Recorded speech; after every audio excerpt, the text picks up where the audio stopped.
Hello மக்களே, welcome to our daily current affairs podcast. நான் உங்களோட கரண்ட் அஃபேர்ஸ் எக்ஸ்பர்ட் நில்லா. எல்லாருக்கும் வணக்கம். நான் உங்களோட கோ-ஹோஸ்ட் சிபி. நாங்க ஸ்கோர் கிளவர் பிளாட்ஃபார்ம்ல இருந்து பேசுறோம். இன்னைக்கு மே 1 2026 கரண்ட் அஃபேர்ஸ் பார்க்க போறோம். எஸ், இந்த பாட்காஸ்ட்ல நாங்க டிஸ்கஸ் பண்ற கான்டென்ட் எல்லாமே daily banking premium current affairs PDF by score கிளவர்ல இருந்து எடுத்த கான்டென்ட் தான். ஆமா, ஸ்கோர் கிளவர் PDF ரொம்ப கன்சைஸான இன்ஃபர்மேஷன் தான் கொடுக்கும். ஆனா எக்ஸாம்ஸ்ல டாப் கிளாஸ் பெர்ஃபார்மன்ஸ் தரும். ரீசன்ட் பேங்க் எக்ஸாம்ஸ்ல டோட்டல் கொஸ்டின்ஸ்ல அரௌண்ட் 80% கொஸ்டின்ஸ் நம்ம ஸ்கோர் கிளவர் தான் கவர் பண்ணிருக்கு. கரெக்ட். மற்ற டாப் சோர்சஸ் மிஸ் பண்ற நிறைய கொஸ்டின்ஸை ஸ்கோர் கிளவர் கவர் பண்ணிருக்கு. எக்ஸாம்பிளுக்கு, ரீசன்ட் SBI PO 2025 எக்ஸாம்ல பேங்கிங் ஆஸ்பிரன்ஸோட டாப் சாய்ஸா இருக்கிற அஃபேர்ஸ் கிளவுட விட 4 கொஸ்டின்ஸ் அதிகமாவே ஸ்கோர் கிளவர் கவர் பண்ணிருக்கு. மாஸ்ல நம்ம full time current affairs experts daily news பேப்பர்ஸை அனலைஸ் பண்ணி ரொம்ப கன்சைஸா இந்த கான்டென்ட்டை கிரியேட் பண்றாங்க. மற்ற சோர்சஸை விட 5 டைம்ஸ் லெஸ் கான்டென்ட் தான் இருக்கும். ஆனா அஃபேர்ஸ் கிளவுட விட பெட்டரா பெர்ஃபார்ம் பண்ணும். இந்த சூப்பர் PDF உங்களுக்கு வேணும்னா ஸ்கோர் கிளவர் டெலிகிராம் சேனல்ல அவைலபிளா இருக்கு. சேனல்ல ஜாயின் பண்றதுக்கான லிங்க் டிஸ்கிரிப்ஷன்ல இருக்கு. மறக்காம ஜாயின் பண்ணிக்கோங்க. சரி, ஃபர்ஸ்ட் நியூஸ்க்கு போயிடலாமா? நேஷனல் நியூஸ்ல இருந்து ஸ்டார்ட் பண்ணுவோம். சவுத் கொரியன் பிரசிடென்ட் லீ ஜே-மியாங் இந்தியாவுக்கு விசிட் பண்ணிருக்காரு. ஆமா, அவர் தன்னோட வைஃப், அதாவது ஃபர்ஸ்ட் லேடி கிம் ஹியா கியோங் கூட PM நரேந்திர மோடியோட இன்விடேஷனுக்காக நியூ டெல்லியில இருக்கிற ஹைதராபாத் ஹவுஸ்க்கு வந்திருக்காரு. இங்க 2 நாடுகளும் சேர்ந்து ஜாயிண்ட் ஸ்ட்ராட்டஜிக் விஷனை அனௌன்ஸ் பண்ணிருக்காங்க. இது இந்தியா ROK ஸ்பெஷல் ஸ்ட்ராட்டஜிக் பார்ட்னர்ஷிப்பை 2026ல இருந்து 2030 வரைக்கும் எக்ஸ்பேண்ட் பண்றதுக்கான விஷன். ROKனா ரிப்பப்ளிக் ஆஃப் கொரியா, அதாவது சவுத் கொரியா. இந்த விசிட் மூலமா இண்டஸ்ட்ரியல் கோஆபரேஷன் கமிட்டி ஒன்று எஸ்டாப்ளிஷ் பண்ணிருக்காங்க. அது மட்டும் இல்லாம இந்தியா கொரியா டிஜிட்டல் பிரிட்ஜ்க்கான ஒரு ஃப்ரேம் ஒர்க்கும் ஃபார்ம் பண்ணிருக்காங்க. இந்த டிஜிட்டல் பிரிட்ஜ் எதுக்குன்னா, AI, செமிகண்டக்டர்ஸ் அப்புறம் இன்ஃபர்மேஷன் டெக்னாலஜில 2 நாடுகளும் சேர்ந்து கொலாபரேட் பண்றதுக்கு தான். அப்புறம் காம்ப்ரிஹென்சிவ் எக்கனாமிக் பார்ட்னர்ஷிப் அக்ரிமெண்ட், சுருக்கமா சீபான்னு சொல்லுவாங்க, அதை அப்கிரேட் பண்றதுக்கான நெகோசியேஷன்ஸையும் திரும்ப ஸ்டார்ட் பண்ண ஒத்துக்கிட்டாங்க. சூப்பர். நெக்ஸ்ட் நியூஸ் பாப்போம். Union minister CR Patil India international water week 2026ஓட 9th எடிஷனை நியூ டெல்லியில இருக்கிற ஸ்ரம் சக்தி பவன்ல லான்ச் பண்ணிருக்காரு. ஆமா, இந்த லான்ச் அப்போ அவர் ஒரு முக்கியமான விஷயம் சொன்னாரு. இதுவரைக்கும் 60 lakh artificial recharge and water conservation ஸ்ட்ரக்சர்ஸை கிரியேட் பண்ணிருக்காங்களாம். கவர்மெண்ட் ஆஃப் இந்தியா மே 2026குள்ள 1 crore ஸ்ட்ரக்சர்ஸை எஸ்டாப்ளிஷ் பண்ணணும்னு டார்கெட் செட் பண்ணிருக்காங்க. வாட்டர் கன்சர்வேஷன் ரொம்ப முக்கியம்ல. ஆப்சல்யூட்லி. அடுத்து பேங்கிங் நியூஸ்குள்ள போலாம். யூனியன் மினிஸ்டர் நிர்மலா சீதாராமன் ஒரு ஹை லெவல் பேனலை அமைச்சிருக்காங்க. இது ஆந்த்ரோபிக் கம்பெனி டெவலப் பண்ண மைப்போஸ்ங்கிற அட்வான்ஸ்ட் AI மாடல்னால வரக்கூடிய சிஸ்டமிக் த்ரெட்ஸை இவாலுவேட் பண்றதுக்காக. இந்த அனௌன்ஸ்மெண்ட்டை யூனியன் மினிஸ்டர் அஸ்வினி வைஷ்ணவ் அப்புறம் சீனியர் பேங்கிங் எக்ஸிகியூட்டிவ்ஸ் கூட நடந்த மீட்டிங்க்கு அப்புறம் சொன்னாங்க. இந்த பேனலோட சேர்மன் யாருன்னு தெரியுமா? நம்ம SBI சேர்மன் அப்புறம் இந்தியன் பேங்க்ஸ் அசோசியேஷனோட லீடரா இருக்கிற CS செட்டி தான் இதோட சேர்மன். இந்த பேனலோட பிரைமரி அப்ஜெக்டிவ் என்னன்னா, ஃபினான்ஷியல் செக்டருக்கு AI மூலமா வரக்கூடிய AI பாண்ட் ரிஸ்க்ஸை அசஸ் பண்றதும், நம்ம நேஷனல் ரெசிலியன்ஸை என்ஹான்ஸ் பண்றதுக்கு என்னென்ன ஸ்ட்ராட்டஜிக் டெக்னாலஜி இன்வெஸ்ட்மெண்ட்ஸ் தேவைன்னு ஐடென்டிஃபை பண்றதும் தான். AI ரிஸ்க்ஸை சமாளிக்க இதெல்லாம் கண்டிப்பா தேவைதான். அடுத்து இந்தியா போஸ்ட் பேமெண்ட்ஸ் பேங்க், அதாவது IPPB, ஒரு புது specialised self help group savings அக்கவுண்ட்டை introduce பண்ணிருக்காங்க. செல்ஃப் ஹெல்ப் குரூப்னா சுய உதவி குழுக்கள். ரூரல் இந்தியால இருக்கிற விமன் லெட் SHGஸ்க்கு ஃபார்மல் பேங்கிங் சேனல்ஸை கொண்டு வரணும் தான் இந்த இனிஷியேட்டிவ். இதனால அவங்களுக்கு ஃபினான்ஷியல் இன்க்ளூஷன் அப்புறம் எக்கனாமிக் எம்பவர்மெண்ட் கிடைக்கும். நெக்ஸ்ட் RBI பத்தின ஒரு நியூஸ். RBI ஆஃப்ஷோர் நான் டெலிவரபிள் ஃபார்வர்ட்ஸ் மார்க்கெட்ல ஃபாரின் எக்ஸ்சேஞ்ச் டீலர்ஸ்க்கு இருந்த சில ரெஸ்ட்ரிக்ஷன்ஸை வித்ட்ரா பண்ணிருக்காங்க. நான் டெலிவரபிள் ஃபார்வர்ட்ஸ், அதாவது NDFனா என்னன்னு கொஞ்சம் சிம்பிளா எக்ஸ்பிளைன் பண்றியா? கண்டிப்பா. NDFங்கிறது ஒரு ஃபாரின் எக்ஸ்சேஞ்ச் கான்ட்ராக்ட். இது மூலமா கரன்சிஸோட வேல்யூ ஃப்ளக்சுவேட் ஆகிறப்போ வர்ற ரிஸ்கை குறைக்கலாம். ருபி வாலட்டிலிட்டியை மிட்டிகேட் பண்றதுக்கு தான் இதை ஒரிஜினலா இம்ப்ளிமெண்ட் பண்ணாங்க. ஓஹோ, இப்போ மார்க்கெட் ஃப்ளக்சுவேஷன்ஸை மேனேஜ் பண்றதுக்காக ஆஃப்ஷோர் டெரிவேட்டிவ்ஸ் மார்க்கெட்ல பேங்க்ஸோட நெட் ஓபன் பொசிஷன்ஸை RBI $100 million கேப் பண்ணிருக்காங்க, அதாவது லிமிட் செட் பண்ணிருக்காங்க. சூப்பர். நியூஸை கண்டினியூ பண்றதுக்கு முன்னாடி ஒரு குட்டி பிரேக். ஆஸ்பிரன்ஸ் எல்லாரும் கரண்ட் அஃபேர்ஸ் அப்புறம் GKவை எப்படி ஈஸியா மெமரைஸ் பண்றதுன்னு கஷ்டப்படுவீங்கல்ல? அதுக்கு தான் score clever app Google play ஸ்டோர்ல அவைலபிளா இருக்கு. இதுல ஒரு unique new learning technique use பண்ணிருக்காங்க. ஒரு தடவை படிச்சா நீங்க எப்பவுமே மறக்க மாட்டீங்க. ஆமா, நீங்க படிச்ச இன்ஃபர்மேஷனை எப்ப மறப்பீங்கன்னு ஆப்பே ப்ரெடிக்ட் பண்ணி அதுக்கு ஏத்த மாதிரி உங்களை ரிவைஸ் பண்ண வைக்கும். சோ எக்ஸாம்ஸ்க்கு முன்னாடி மேனுவல் ரிவிஷன் பத்தி நீங்க கவலைப்படவே வேணாம். கண்டிப்பா ட்ரை பண்ணி பாருங்க. அப்புறம் எங்களோட இந்த புது பாட்காஸ்ட் இனிஷியேட்டிவ் பத்தி உங்க ஃபீட்பேக்கை கமெண்ட்ஸ்ல சொல்லுங்க. இந்த பாட்காஸ்ட் கிரியேட் பண்ண ரொம்ப எஃபர்ட் போட்டிருக்கோம்.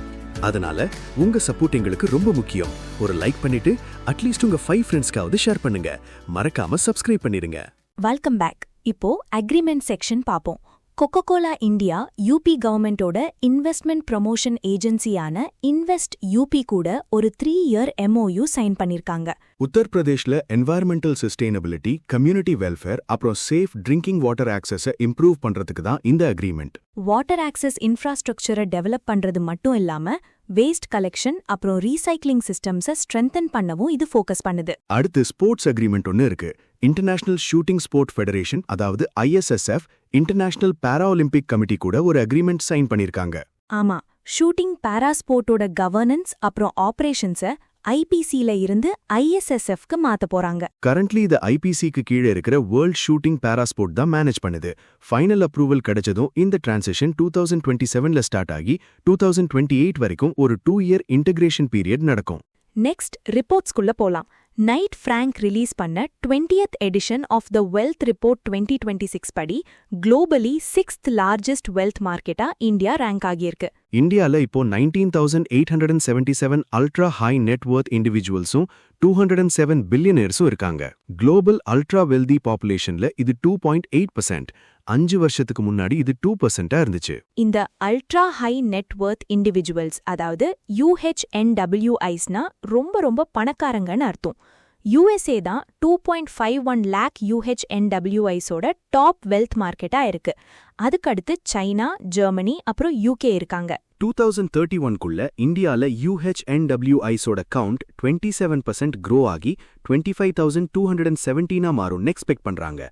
அதே மாதிரி பில்லியனர்ஸ் கவுண்ட் 51% இன்க்ரீஸ் ஆகி 313 மாறும்னு ப்ரொஜெக்ட் பண்ணிருக்காங்க. சம growth. அடுத்து இன்டர்நேஷனல் நியூஸ். ஜோர்டன் நாடு international solar alliance, coalition for disaster resilient infrastructure அப்புறம் குளோபல் பயோஃபியூவல்ஸ் அலையன்ஸ்ல ஜாயின் பண்ணிருக்காங்க.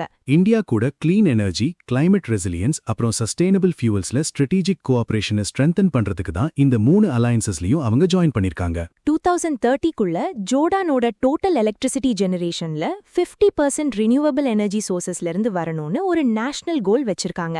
அதை அச்சீவ் பண்ணதான் இந்த இன்டகிரேஷன். இன்டர்நேஷனல் சோலார் அலையன்ஸ், அதாவது ISAயோட டைரக்டர் ஜெனரல் ஆஷிஷ் கன்னா, இதோட ஹெட் குவார்ட்டர்ஸ் ஹரியானால இருக்கிற குருகிராம்ல இருக்கு.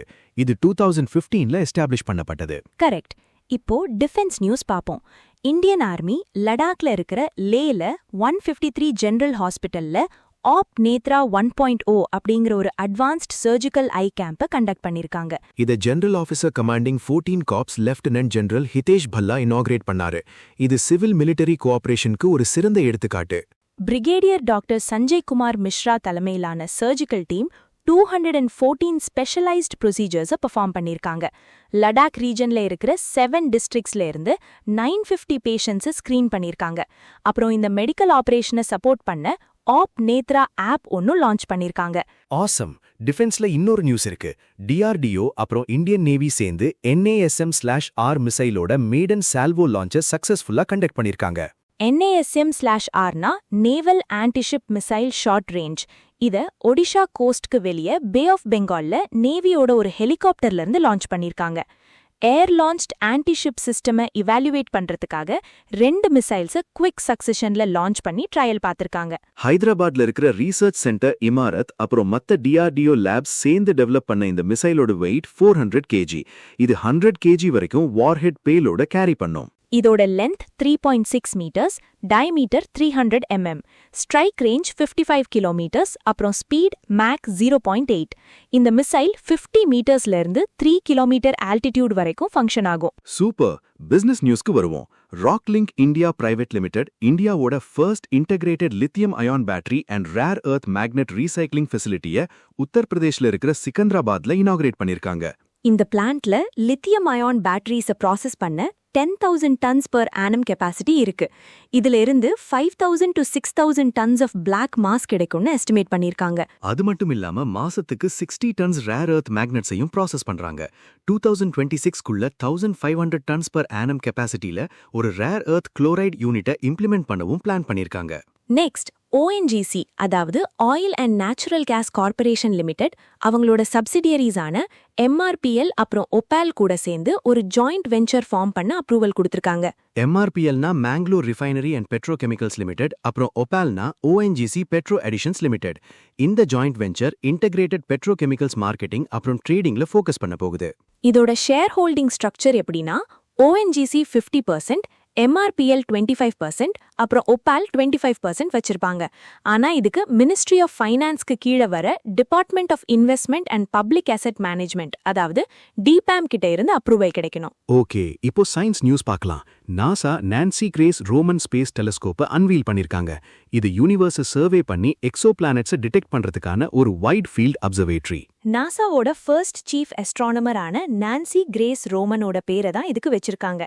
இவங்கள mother of the Hubble space டெலிஸ்கோப்னு சொல்லுவாங்க. $4 பில்லியன் காஸ்ட்ல 10 இயர்ஸா டெவலப் பண்ணப்பட்ட இந்த ப்ராஜெக்ட் எர்த்ல இருந்து 1.5 மில்லியன் கிலோமீட்டர் தூரத்துல ஸ்டேஷன் பண்ண போறாங்க. இந்த சிஸ்டம் தினமும் 11 டெராபைட்ஸ் டேட்டாவை எர்த்துக்கு டிரான்ஸ்மிட் பண்ணுமாம். வாவ்!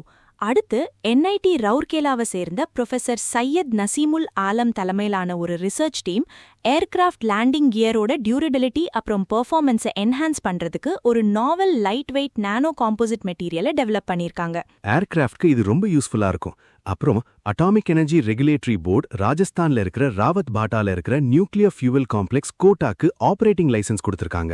இந்த facility 700 megawatt electric pressurised heavy water ரியாக்டர்ஸ்க்கு ஃபியூவல் சப்ளை பண்ண டிசைன் பண்ணப்பட்டிருக்கு.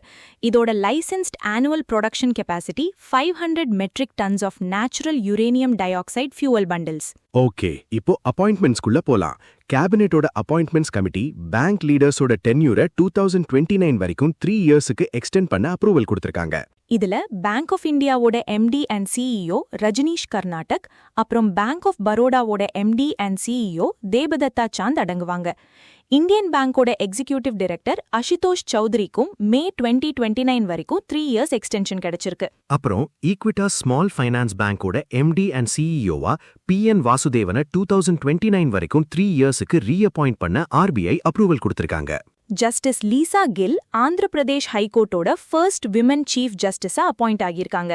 இவங்க ஜஸ்டிஸ் தீரஜ் சிங் தாக்கூரோட ரிட்டையர்மெண்ட்க்கு அப்புறம் இந்த பதவியை ஏத்துக்கிறாங்க. Finally sports news. 2026ல நடக்க போற சவுத் ஏஷியன் ஃபுட்பால் ஃபெடரேஷன் அதாவது SAF விமென்ஸ் சாம்பியன்ஷிப்பை இந்தியா தான் ஹோஸ்ட் பண்ண போறதுன்னு கன்ஃபார்ம் பண்ணிருக்காங்க. மேட்சஸ் எல்லாம் கோவால இருக்கிற பண்டிட் ஜவஹர்லால் நேரு ஸ்டேடியம் அதாவது ஃபட்டோர்டா ஸ்டேடியம்ல நடக்க போகுது.